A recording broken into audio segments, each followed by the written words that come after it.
So, good morning, ladies and gentlemen. It's a great honour for me to introduce to you the First Minister of Scotland, Nicola Sturgeon. It's a particular pleasure and honour for me because I'm from her country, and I'm here in my UN capacity, of course, but I happen to be... Now, this needs a little bit of explanation about countries because nobody really understands quite what it is about countries in Britain. In the UN, of course, a country means an independent member state. In the British context, England, Scotland and Wales are all seen as countries, and it explains why, to the irritation of most of the world, we have separate teams competing for the World Cup. But Scotland is a country which is part of a bigger country.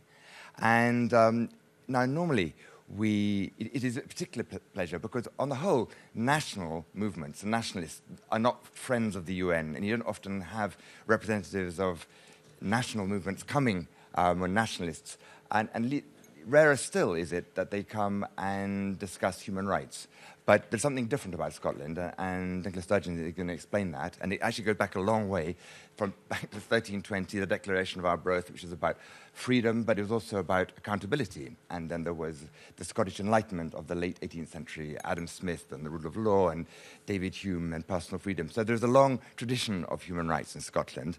And in the last few years, the Scottish government, headed by Nicola Sturgeon, has made some extremely powerful words and statements about human rights, which is very reassuring to see at a time where we see from our global perspective here at the UN a backlash against human rights in so many forms. And yet it's very nice to have, because frankly that backlash has penetrated even Europe, and it is very good to see and to hear words that are very supportive of human rights from north of the border in Britain.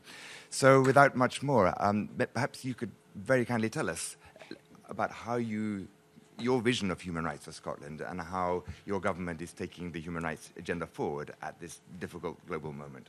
Thank you. Well, thank you all for coming along here today to hear a little bit about Scotland and our human rights agenda. And thank you very much to you, Andrew, for facilitating this discussion. It's always a pleasure to be here at the United Nations. Andrew said rightly that we live in a world today where worryingly human rights appear in many parts of the world to be under real pressure, and where we are seeing a regression in human rights protections. And Europe and indeed the UK is not immune from that. Brexit, which is the topic preoccupying everybody in the UK right now, raises some concerns about possible regression on human rights protections in the years to come. So that's the context in which Scotland, a relatively small country, has very firmly decided to seek to be a leader in human rights protections domestically within our own country, but also to do what we can to further the dialogue and debate internationally. As I say, we're a small country. We're not yet an independent country, although I hope that changes in the future and we may be independently represented at the UN in years to come. But although we're not an independent country, we seek to play our part in advancing human rights internationally. We, for example, take part with the UN in a Women in Conflict programme where we offer support and assistance to women from North Africa and the Middle East in conflict resolution and peace building. We've recently launched a Scottish Human Rights Defender Fellowship where we offer Scotland as something of a sanctuary for human rights defenders from other parts of the world to come and reflect and to build their own resilience and capacity. So these are just a couple of examples of the work we're seeking to do globally. But domestically, and I'm a great believer that countries can only be treated seriously internationally if they lead by example and take the right steps within their own countries. We have in Scotland what's called a national planning framework. That is the framework by which we assess the success or otherwise of our economy and our society, the success of initiatives that government and the wider public sector take to grow the economy and to make the country fairer. And for the first time, we have now embedded into that framework human rights protections. So human rights protections has become and will increasingly become one of the measures by which we assess the success of our country. And that is important because for government, for politicians, it means that human rights protections are not optional. They are part and parcel of how we do governance and of how we take forward the initiatives that are important to us.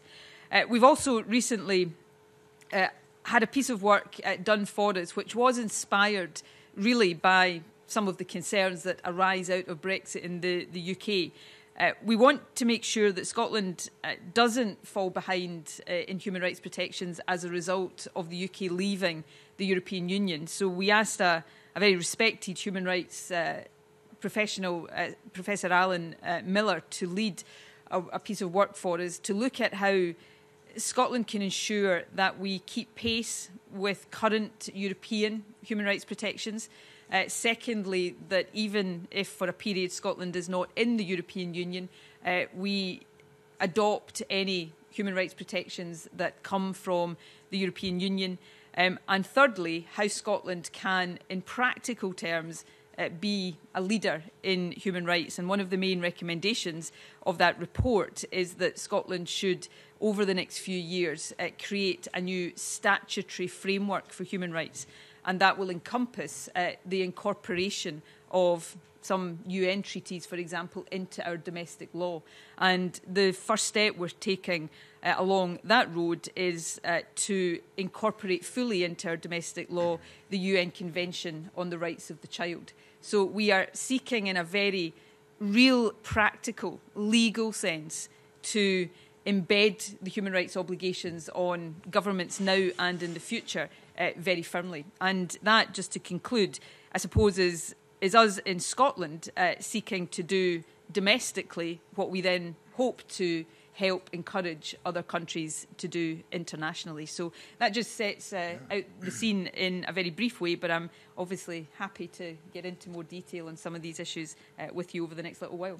No, thank you so much. And before I open the floor, maybe I could just ask a couple of questions. I mean, one of the great problems of human rights, facing the whole human rights movement is immigration, migration, and the fears, vastly exaggerated though we think they are, of immigration, that they've been whipped up by populists and have created a very, very unfriendly atmosphere in Europe and indeed in the country we're in now by whipping up fears and getting people terribly scared, even though the relative movements are actually quite small. It's in Europe, so people talk about 1 or 2% of the population. It's not so massive, and yet it's been taken up, and nationalists everywhere are using this as a stick to push back against us all.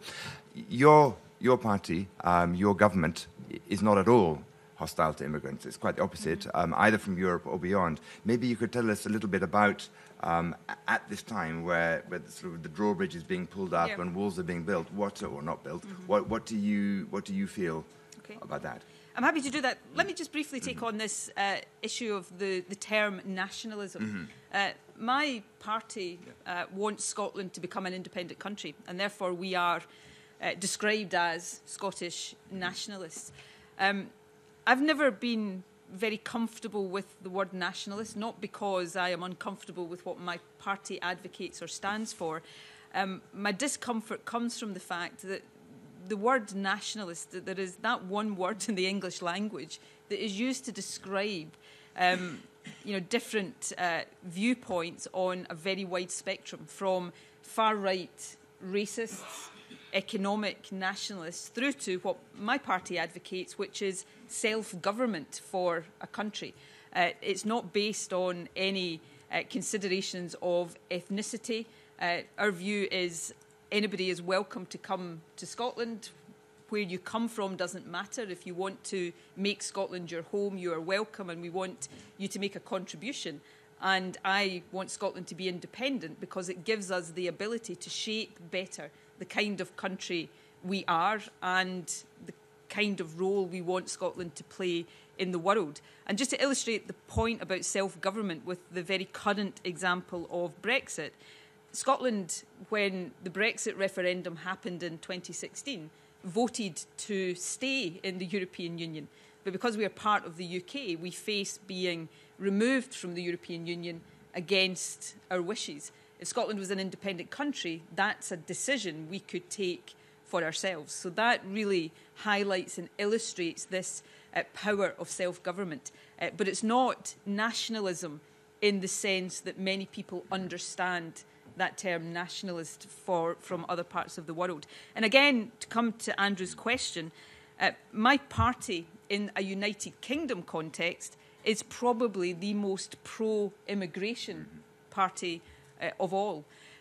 We are pro-immigration for two broad reasons. Firstly, I believe as a matter of principle that one of the greatest ways of fostering better understanding between different peoples and different countries, frankly, one of the best ways of promoting peace globally is to allow people to travel, to experience life in different countries, and to develop that greater understanding. So I'm a proponent in principle of freedom of movement and people experiencing different countries and different cultures. But there's also a practical reason for Scotland. Scotland is a country, and we're not unique in this sense, but the demographics of Scotland are quite challenging. Our birth rate is not growing at a fast enough rate. Our population is ageing, which is a good thing. People are living longer. But we face a situation in future that if we don't attract people to come and live in Scotland, our working age population may decline. It was in decline about 20 years ago, and migration from other parts of Europe reversed that. So if we suddenly pull up the drawbridge, we will damage our own economic interests. So we are pro-migration from a principled perspective, but also from a very practical perspective. And, you know, we make that case very strongly. I wish more politicians in the UK, across Europe and across the world would make that case much more powerfully and strongly than they do. No, indeed. Something you did I like very, very much, actually. The day after the Brexit referendum, you wrote a letter to every European living in Scotland to reassure them that they were still welcome there, whatever the national referendum had reflected. But I mentioned the great challenge of migration and immigration as a human rights issue, but another one, something that is a major concern for us, and therefore a great priority, is the shrinking of civil society space around the world and the pressure on NGOs and human rights defenders. And this is something that, as we see around the world, there's more and more repression and silencing. Several countries have adopted laws to prevent NGOs from being able to operate, to being able to stop them from raising funds from abroad, and essentially it's a way of silencing their voices. You have, I don't know much about it, but I know you've come up with a programme for defenders and how Scotland might be able to assist people in a very difficult position elsewhere. Absolutely. And that is one way. It's a relatively small way for a country of Scotland's size, but it's exactly a response to that situation. We are acutely aware of the pressures, the very grave pressures that human rights defenders face in many different parts of the world. So we have developed a Scottish Human Rights Defender Fellowship, where we offer the opportunity to human rights defenders from different parts of the world to come to Scotland to have a bit of a break from what they are facing in their own countries, to develop networks outside their own countries with other human rights defenders, to learn from the experiences of others. And I hope to get a sense of support and solidarity, and a reminder that there are many countries and many people across the world that stand with them in their human rights struggles at home. So it's a very tangible way of expressing that solidarity at a time when many NGOs and human rights defenders are under the gravest of pressure in their own countries. Great, thank you. I'd like to open the floor. We have some very distinguished ambassadors here who are great friends of our office, Morocco, Austria, and others who have been very supportive of the Human Rights Office. But if anybody would like, actually, sir, if you're asking Ambassador Hilal of Morocco. Thank you very much, dear Andrew, for this opportunity. Madam First Minister of Scotland, I would like to, first of all, welcome here among our group, and I would like to congratulate you for two reasons. The first one is that it's the first time here in New York that chief of regional or local government is coming to interact with UN members about question of human rights. Normally, it's always the head of states, it's ministers, but local government, that's the first time, at least that's what I remember.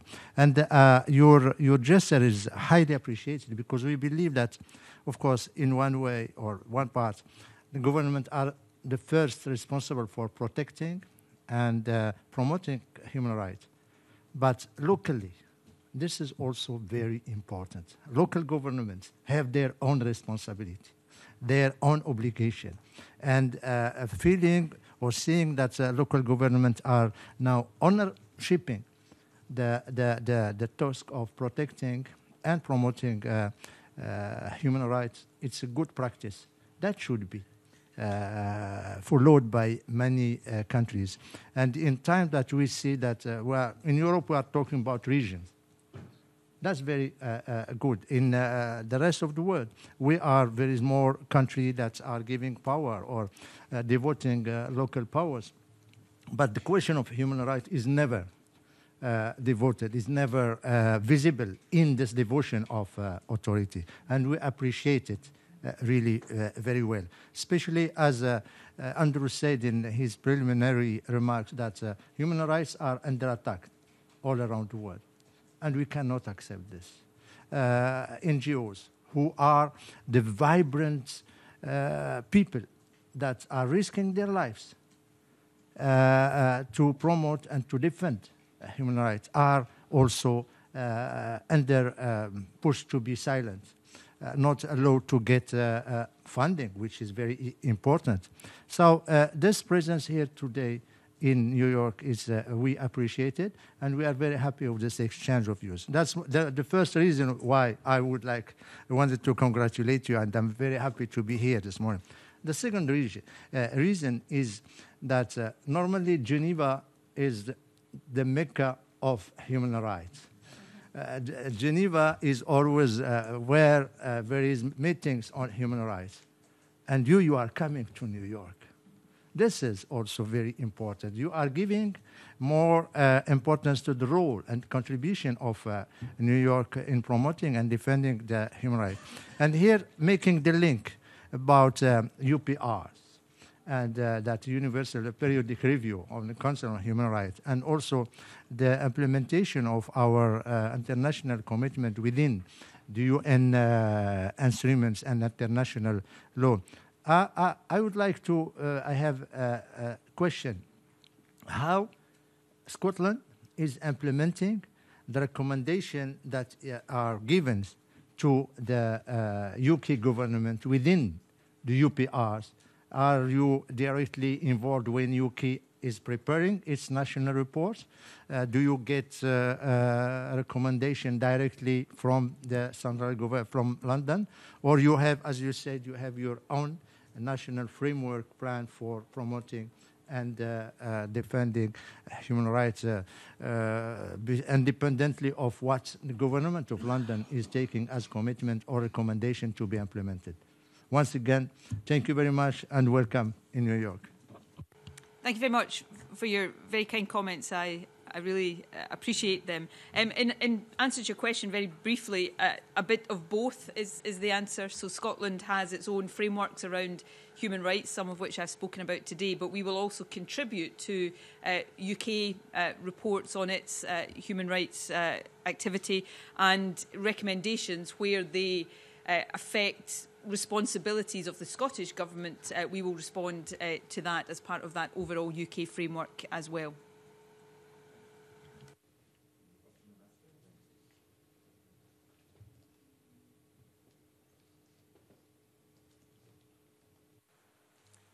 Thank you, Madam First Minister. This is I'm not used to saying First Minister. This is something very special. No, thank you for this introduction. I mean, for us, it's very important that below the UN members, there is a network of those who really defend and trying to promote human rights. So far, I was just aware of human rights cities, and therefore very appreciative of Scotland declaring itself as a country of human rights. I would have a question in the Brexit context, what it means in the future for you. I mean, in the moment Brexit becomes a reality, so the European Court of Justice and the Lisbon Treaty will be out of jurisdiction for the UK, but not the Council of Europe, the European Convention on Human Rights, and European Court of Human Rights. So I was curious when you said that you also want to put into law human rights, I don't know, covenants, but how far is that possible for you with the devolved powers you have? And how far is human rights covered by that? And if it's covered by that, how far can you also make international agreements in this area?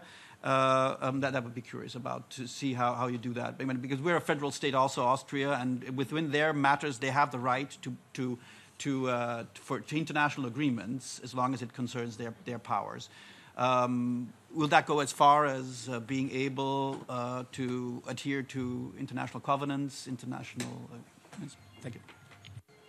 Thank you very much for your question. And your summary of the impact of Brexit is a very good one.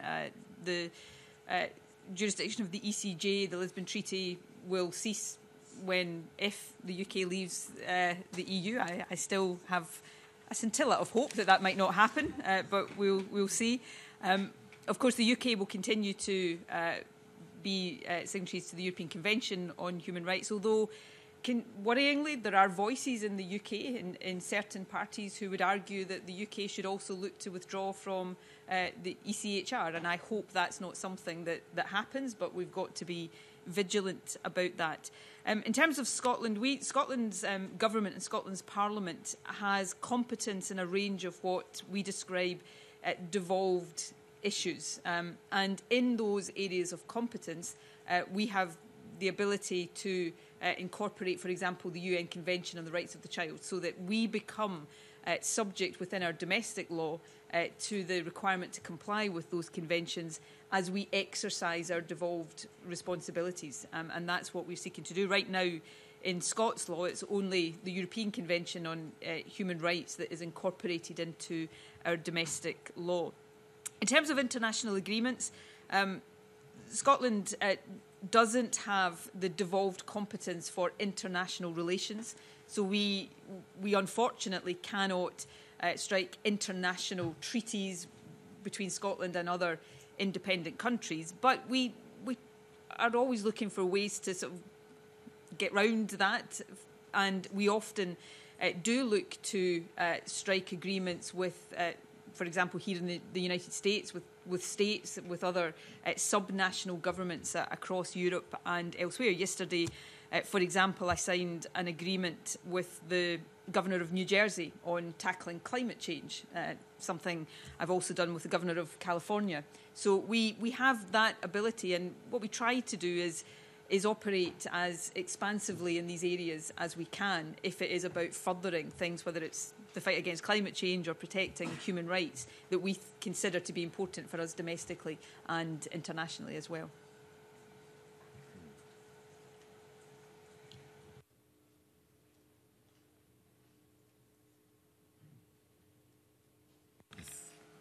Would you kindly introduce yourself?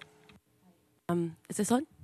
Hi, I'm a journalist. My name's Madeleine Cairns. I'm also from Scotland, as you will probably hear. As a journalist, so my question relates to women's rights specifically. So as a journalist, I've spoken to many feminists and particularly lesbians from the UK and the US who are very concerned about the implications of legally enshrined gender identity for women and children's sex-based rights and protections. So I'd like to ask if the First Minister understands woman to mean adult human female or as a person who identifies as a woman, and how Scotland plans on addressing some of the obvious concerns that come from this question. Well, this is a very live debate in Scotland right now, as it is across the UK and in many other countries. Scotland has plans to bring forward legislation to simplify the process around gender recognition. It doesn't change the fundamentals, it simply makes that process easier, and I hope intends to put more dignity into that process for people who are going through the process of changing their gender. This debate has become, in many countries, very polarised, and I think it's incumbent on all of us to try to depolarise it. The reason why I think it's important to simplify the procedure around gender recognition is that many transgender people go through extreme difficulties in a whole range of different ways, and I think we should be doing everything we can to address that and to recognise their rights and to allow them to express those rights as fully as possible. In my view, some of the concerns that are expressed on the part of women and feminists, while we have to listen and understand that, I think many of those are misplaced. As an ardent, passionate feminist, and have been all of my life, I don't see the greater recognition of transgender rights as a threat to me as a woman or to my feminism. But I think there is a need to bring different parts of this debate together and to try to find the way forward that respects the rights of transgender people and recognises and hopefully addresses some of the concerns that are expressed.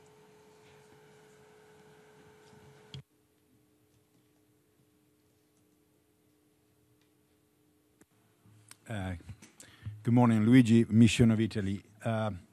My compliments for your presentation and even more for your direct answers to the questions. I appreciate a lot of this frank discussion. I'm a judge in profession working now at the Mission, and I'm very interested in having your comments about which are the main threats to human rights in Scotland, and if you can have some focus on prison system, judicial system, and how this, also civil justice, how this is working in your country to enhance the protection of human rights. It should be very interesting. Thank you. Well, thank you. I like to think that human rights are not under severe or direct pressure in Scotland. We have a significant consensus around the importance of human rights and the importance of protecting human rights. But we cannot be complacent about that. We must be vigilant. And largely because of the incorporation of the European Convention into our own domestic law, which has been the case since the establishment of the Scottish Parliament, around issues of human rights in prisons. There have been a number of court cases that have ensured that we comply fully, and that can be uncomfortable for governments at times, but it is right that that process is in place, and we need to make sure that we are responding to any areas where we are seen not to be completely in compliance.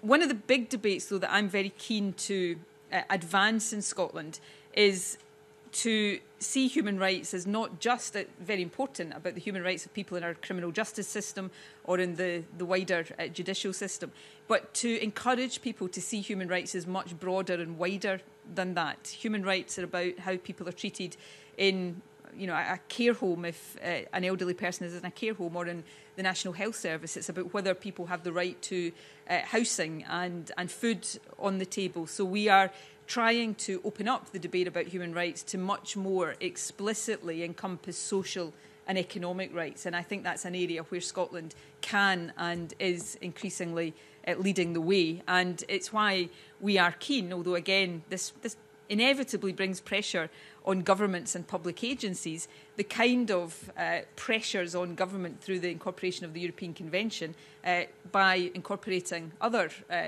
international treaties more directly into domestic law, we raise the bar on human rights right across the piece, and that's the direction I hope Scotland will go in the next few years.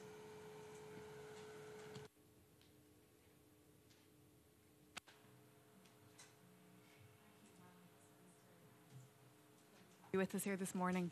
My name's can you hear me?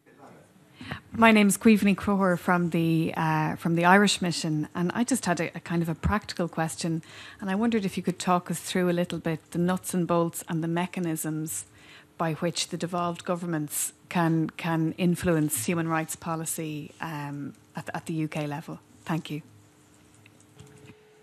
Well, we do that in a range of, we can do that in a range of formal and informal ways. I think the most important thing we do is in our devolved competencies, we make sure or seek to make sure that we are properly respecting and defending human rights. Clearly, though, we seek to have a voice and have an influence in the direction of travel for the United Kingdom government.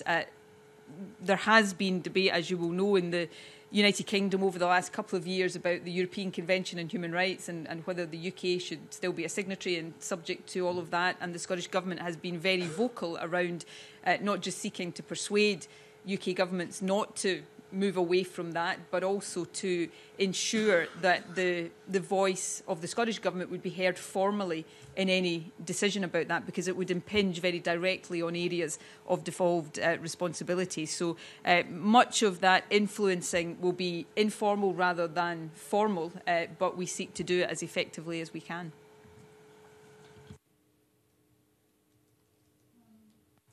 Thank you, First Minister. I'm the DPR of Cyprus. Just if I could ask a couple of questions. The first relates to the assumption of international obligations in the area of human rights. The UK, as the subject of international law, assumes these obligations. In the hypothetical scenario where Scotland is in breach of some of those obligations, how is that addressed in the devolved context of government that you have in the UK? My second question relates to the European Convention of Human Rights. There has been talk of repealing the Human Rights Act. Do you think there are some options for Scotland in terms of the territorial scope of application of the treaty if the UK does decide to leave the treaty? And my last question, I don't know if I'm allowed to poke the elephant in the room, but you yourself have spoken about the possibility of another INDIREF, and I wanted to ask you, I mean, there's a lot of nervousness around among member states, nation states, when anybody talks about breaking away from a state. And I wanted to ask you if you could elaborate a bit about the legal basis for seeking independence, and how you plan to ensure that if this happens, it will be in accordance with international law and it will not result in any further disputes after that. Thank you very much. Okay, thank you. I'll try to address each of these questions in turn. In terms of international obligations, the United Kingdom is the member state and the country responsible, but in summary, within our domestic arrangements, if it was a breach occasioned by something the Scottish Government had done or not done, the Scottish Government would be, expected to face the consequences and take the action to put that right. So, for example, to use, it's not in the human rights sphere, but to use the example of regulations and directives from the European Union, although the UK is the member state, if Scotland is not complying with an EU directive or regulation, the infraction proceedings, it would be Scotland that would be expected to take the remedial action, and that's how it operates within our domestic context. In terms of the question about the Human Rights Act, firstly, I should say I fervently hope that that is not a move that the UK will make to repeal the Human Rights Act or to distance itself in any way from the European Convention framework. If that was to happen, though, two points I would make about Scotland in that context, and I'll try not to get too technical here. I would take the view, and that would impinge on Scotland's devolved responsibilities, and therefore within the conventions that govern relationships between the Scottish and UK governments, that is something that would require the consent of the Scottish government through a convention that we have in place. I think it's fair to say the UK would probably take a different view to that, but that would be a very intense debate, and we would seek to influence that and have our voice heard on that as far as possible. We would also look to what we could do within our domestic responsibilities to replicate the Human Rights Act in Scottish legislation. And I mentioned earlier on the work that Professor Alan Miller has led for us, which makes that recommendation anyway, that Scotland should seek to embed in its own legislation a human rights framework. And that's what we are now taking forward as a recommendation. Hopefully that doesn't have to be a response to the repeal of the UK Human Rights Act, but it could be part of a response should we need that if that was to happen. On the question about independence, I think there will be another Scottish independence referendum, and I think Scotland will choose to become an independent country. The experience of the last couple of years around Brexit, I think, has made the very basic democratic argument for Scotland being independent an even stronger one than it was back in 2014. I don't, and never have done, really see Scotland becoming independent as breaking away.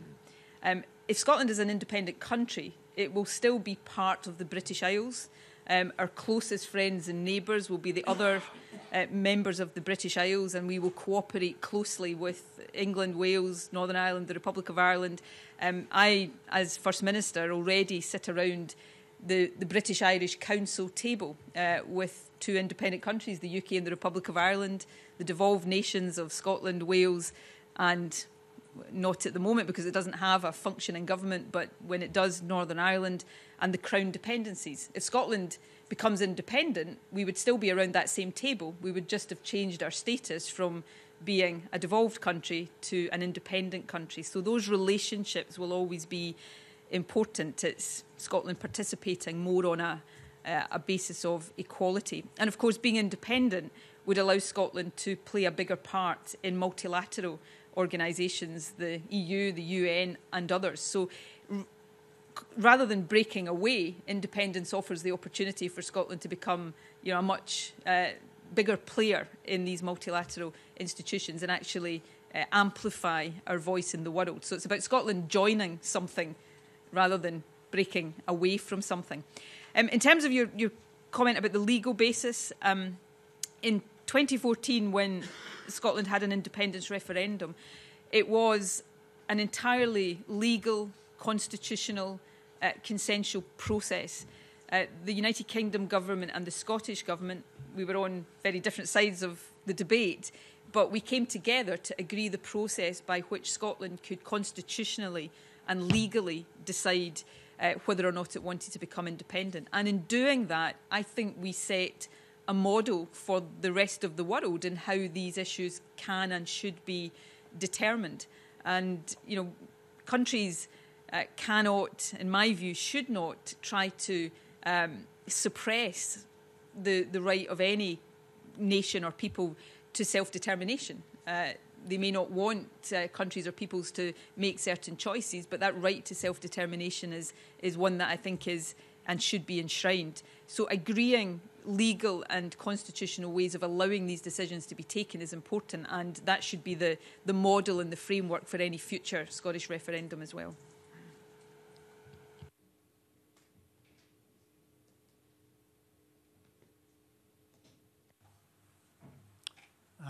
First Minister, Peter Smith's my name. I'm from Australia, but I'm a resident of Scotland. I live in Prestwick. I have a Scottish wife. My mother's from Prestwick. Very good.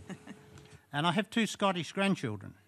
which I'm concerned about, and I'm concerned here about parents' rights.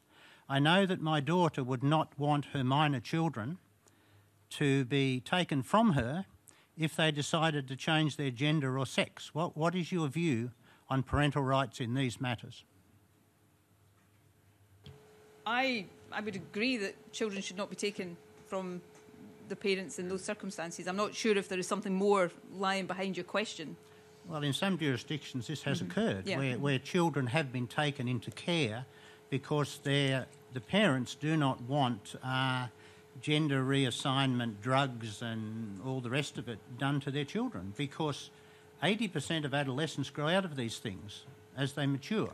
Well, I don't want to get too deeply into that debate, because we could probably be here for the rest of the day talking about that. But, you know, I'm a great believer. So let me say, nobody wants to see children be taken away from parents, and, you know, nobody wants to see parental rights not being given appropriate respect. But I'm also a great believer in the rights of children and young people. And, you know, we've been talking here this morning, I've been talking about the United Nations Convention on the Rights of the Child. And I think it's really important that we also give recognition. And, you know, I'm not sure that I would quite as glibly talk about, you know, young people growing out of things. I have the privilege of speaking to so many young people, including, you know, transgender young people, you know, gay and lesbian young people, and the difficulties and the challenges that they face in being themselves, and they have a right to be themselves, can be considerable. And I think our duty is to help and support them,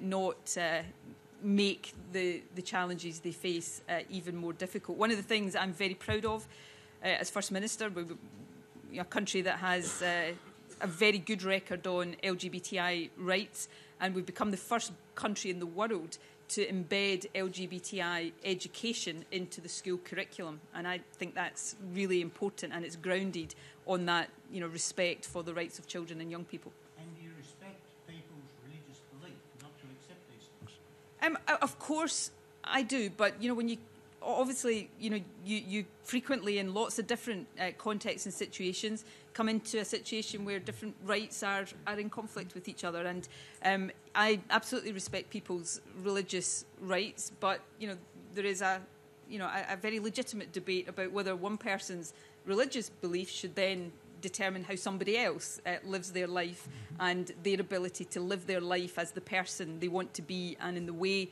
they want to do. And, you know, what I mentioned a moment ago about the embedding of LGBTI education in our school curriculum, that came about because different interests, including the churches in Scotland, came together to look at how we take forward these issues in a way that is rooted in the rights of children and young people, and is rooted in a sense of respect and dignity for people who just want to live their lives as the people they want to be. And I think that's really important.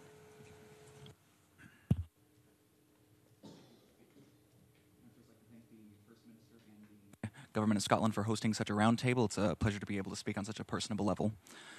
My name is Connor Mason. I'm with the NGO Burma Task Force. So my question concerns international human rights, specifically that of the ongoing crisis concerning the persecuted Rohingya Muslims in Myanmar and the refugees in Bangladesh. In my experience of reaching out to European civil society in the hopes of creating an international network or coalition of civil society members to stand against this issue, I have been met with a fairly muted response. And so I was wondering, I'm very encouraged to hear your ambition and your determination to uphold human rights and to lead by example within the context of Europe. So I was wondering what exactly the Scottish government's thoughts were on this issue, what its stances were, and if it was able to make any statements about this conflict, or be able to make any statements against the people who are exacerbating this conflict. Mm-hmm. Thank you. Well, I'm sorry that you've had that muted response, because I think these are, you know, some very big and very serious issues. The Scottish Government has made many statements in the past. I have personally, about the plight of the Rohingya Muslims in Myanmar, and we have condemned the behaviour towards them, the atrocities towards them, and look always to be a voice standing up for oppressed minorities wherever they happen to be. And we'd be very, keen to talk to you and explore whether Scotland and the Scottish Government could become part of the coalition you're trying to build there. I think it's incumbent on governments not to turn a blind eye where egregious human rights abuses are taking place, and not to indulge as often as sometimes happens in diplomatic silences where these kind of atrocities are taking place. And we'd be happy to look at what bigger role we can play in that.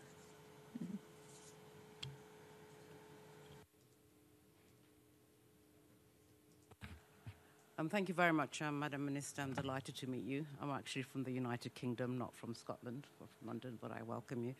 I'm part of civil society, but I'm not going to speak in my capacity as civil society. I'm going to speak in my capacity as a barrister of law and international lawyer. You've said that Scotland welcomes everybody, and you're welcoming everybody into Scotland. What is your policy regarding refugees in view of the global refugee crisis? How does the government of Scotland deal with the issue of xenophobia, not welcoming refugees to your country? I'm speaking in that capacity because I was a former refugee myself. I was a Biafran refugee, and we had asylum in the United Kingdom over 50 years ago. How does Scotland view, firstly, the global refugee crisis? What number of refugees do you actually have in Scotland from the crisis? For example, refugees from Syria, from Afghanistan, from Africa. I know too well what it was to be a refugee in the 60s in England when we really were not welcome being a Biafran refugee. How do you, firstly, view the refugee crisis? Secondly, are refugees actually welcomed into Scotland, and how will they be integrated into the Scottish society? Thank you, Minister. Okay, thank you for what is an extremely important question. The refugee crisis is one of the biggest moral as well as practical challenges facing the world, and I use these words deliberately. I think countries have a moral obligation to give support and sanctuary and refuge to people who are fleeing war or famine or persecution. And I hope that Scotland is a place where refugees feel welcome. Just for some context, Scotland within the UK does not determine the rules and regulations about who is permitted to enter the UK. Immigration and policy around asylum and refugee status is a matter determined by the UK government. But we encourage the UK government to do as much as possible to welcome refugees, and I think it could do much more, and Scotland would be Scottish Government would be very keen to do more within that context. In terms of the, to illustrate this with an example that you used, Scotland has, on the Syrian resettlement programme, Scotland argued that the United Kingdom should welcome a much higher number of Syrian refugees, and still would like to see them do that.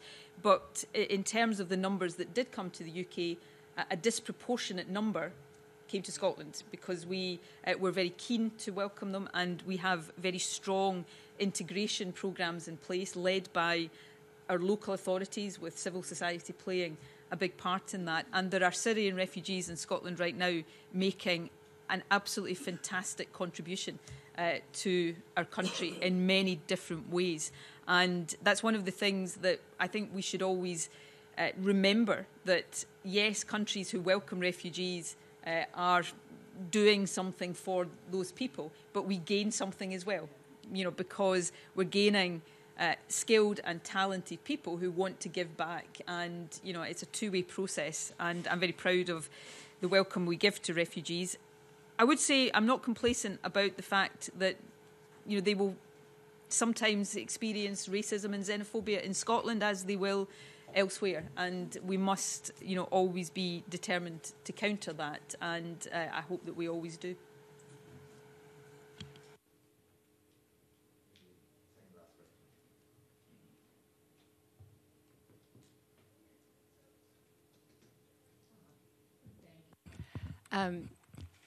Good morning, everyone. My name is Valerie Levy, and I represent the International Federation on Aging here at the United Nations as a member of the Committee on Aging and the UN Committee on Human Rights. I have two questions. My first is for Minister Sturgeon. The efforts of the International Federation on Aging, and indeed aging advocates around the globe for the past few years, has been to promote a convention on the human rights of older persons.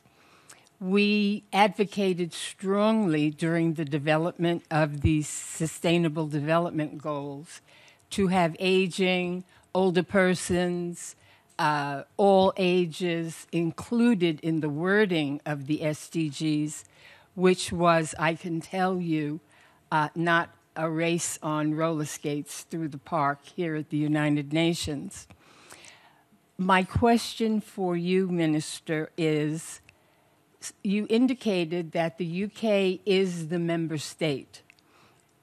What is Scotland's view, opinion on a convention for the rights of older persons, human rights of older persons, and how much influence would Scotland have on the UK's decision to adopt such a convention? And for Assistant Secretary Gilmour, my question is, the President of the General Assembly's 10th annual open-ended working group on aging will commence on April 15. Do you have any suggestions, caveats, opinions for the Aging Network on how we can move the discussion on a convention for the human rights of older persons beyond the talk stage and into one of even minimal action steps? Thank you very much. Thank you for your question. I think it's a really important and timely question. You know, most countries in the Western world have ageing populations, and often the narrative and the debate around that focuses on the challenges that brings to societies and to governments. Instead, it's something we should celebrate. You know, people are living longer and able to make a valuable contribution longer than has ever been the case before. And a focus on the rights of older people, I think, is very welcome. So in answer to your question, personally, I would be sympathetic to the idea of a convention being adopted, and if it was, I would be supportive of the UK adopting that, and I'm happy to give you an assurance today that I will raise this issue with the UK government and ask what their view is on it is, and whether we can do more collectively as different countries within the UK to push that forward. And thank you very much, Valerie, for the question to me. There is a definite realization in our office in New York, I mean not New York, but the Office of the High Commissioner for Human Rights, that we haven't emphasized enough the rights of the aged, and we're going to do more. I'd be very happy to have a separate meeting with you prior to the opening of this session on the 15th of April, so we could follow that up. Thank you very much, and the International Federation on Aging and the Committee on Aging is more than willing to provide as much information or any kind of briefing materials that might be helpful, and we welcome that chance to meet with you. So maybe I could ask the last question. It's a very general one, First Minister. At a time, and it's both a cause and a consequence of the pushback against human rights that we see, we find democratic politicians, and not just of the nationalist sort that you've convincingly explained that you're not a member of that type of nationalist, but a broad selection of parliamentarians and politicians have decided that human rights is not a popular issue to raise, and that they're not particularly likely to be elected if they stress the rights of refugees and immigrants and minorities. How is it that you've actually been able to do that, and you haven't paid a price electorally for that? What would you say? What advice would you give to other politicians who would like to have a more vocal, a more principled approach to human rights, but just basically fear that their electorates are not going to reward them for that? Well, my advice, and I give it very humbly, is have the courage of your convictions. Particularly in the world we live in today, I don't think we can afford, those of us who believe in human rights, who believe that immigration and free movement is something to be valued, I just don't think we can afford to pander to the forces that are going in the opposite direction, because if that happens, then we will all end up in a place that we don't want to be. One of my personal views is that if politicians of all stripes in the UK had been prepared to make the case and seek to persuade the electorate of the arguments around immigration more forcefully, we may not have had the vote to leave the European Union. And therefore we see in the Brexit vote what can happen if politicians are not prepared to have the courage of their convictions and make the case. Politics is, the art of persuasion. Politicians, of course, are servants of the people, and if the people don't like what you're doing, they'll get rid of you. That is democracy. But there's also a duty on politicians to seek to persuade and to put forward a case for what we believe is in the overall interests of our countries and of the world. And politicians that are not prepared to do that on difficult issues should probably look for another profession to pursue, in my view. Thank you very much indeed. That very much reflects the view of us in our office at the UN. So thank you so much for coming and sharing your views with us. It's been a very useful occasion. And thank you very much, everybody, for coming, ambassadors.